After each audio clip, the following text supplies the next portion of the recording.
Love songs don't warn you about betrayal, but I learned the hard way. You think you know someone, don't you? That's the story we tell ourselves, until a slip, a tiny crack, opens a door you can't shut. It wasn't a dramatic moment or a grand discovery. It was a simple email, a playlist, and the undeniable feeling that something was wrong. But even then, I couldn't have imagined just how deep the betrayal went or how far I'd go to make things right. Welcome to X by X Confidential, where we dive into the untold stories that leave you on the edge of your seat. Thank you for tuning in and supporting the channel. It means the world to us. If you enjoy stories like this, smash that like button, don't forget to subscribe, and hit the bell icon so you'll never miss an upload.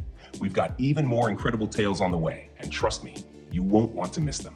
Now, let's get into today's story. They say love is blind, but they never tell you how much it hurts when the blindfold comes off. That's how it was with her. I was so wrapped up in the idea of us that I ignored the sharp edges until they started cutting me open. It started slow, like all heartbreaks do. She had this way of making you feel like the most important person in the room, even when the room was full. Her laugh was loud, unashamed, and when she touched my hand, I felt like the luckiest guy alive. At first, every moment with her felt like a song you didn't want to end. But love songs never play forever. The first red flag was her phone. It was always there but never open, face down, locked tight, like a vault holding secrets I wasn't meant to see. She'd tease me when I asked about it. What, you think I'm hiding something? With this smile that dared me to press further. I always let it go. Then came the late nights. Work's insane right now, she'd say, pulling her hair into that messy bun I loved. You know how it is. I did. Or at least I thought I did. Until those late nights became regular, like clockwork. The night it all started unraveling, she left her laptop open on the kitchen counter. I was looking for a pen, but there it was, her email wide open. The subject line caught my eye. Can't stop thinking about you. I froze. My heart dropped so fast I felt like I'd been punched in the chest. For a second, I told myself it could be innocent. Maybe it was a friend, a joke. But when I clicked, the truth was staring back at me. The messages were long. Too long for someone who claimed she didn't have time. Alec wasn't just a coworker. He was something else entirely. They talked about their dinners, the wine, the nights at his apartment. She'd even sent him a playlist she'd made for us just a few weeks earlier. And then there was the line that broke me. I wish I could just tell him it's over. I want to be with you. When she got home that night, I was waiting. The laptop was on the coffee table, the email still open. She walked in, her face lit up like she'd just had the best night of her life. Hey, babe. I pointed at the screen before she could finish. Her smile dropped, her eyes flipped to the laptop, then back to me. I can explain. I laughed, but it was the kind of laugh that feels like choking. Explain what?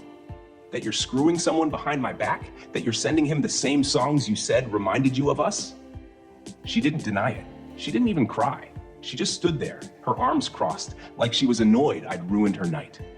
I didn't mean for you to find out this way, she said. I stared at her, waiting for something. An apology, maybe, or at least a hint of regret. But there was nothing. Just silence. I told her to leave. She packed a bag and left without a fight, like she'd been waiting for an excuse. That should have been the end of it. But some betrayals don't fade quietly, and I couldn't let this one go. First, I printed out the emails. All of them.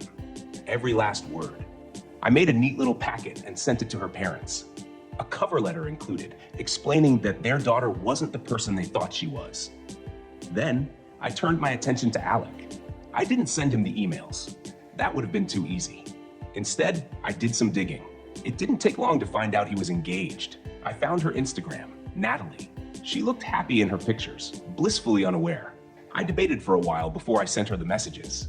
I didn't frame it as revenge. I framed it as a favor. She deserved to know, didn't she? But the last part, this one wasn't for her. It was for me. The playlist she'd sent Alec, I uploaded it to a public Spotify account under her name. I titled it Songs I Used to Cheat and included screenshots of their messages in the description. It didn't take long for it to make the rounds. People started sharing it, commenting, making jokes. It went viral within days. She called me, screaming, begging me to take it down. I blocked her.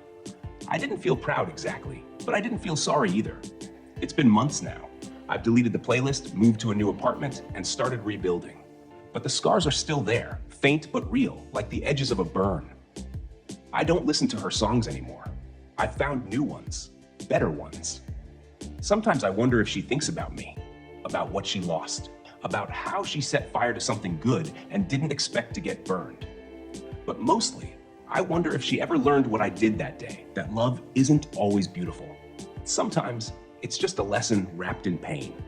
Thanks for sticking with us until the end of this wild story. Your support keeps X by X Confidential alive, and we appreciate every single one of you.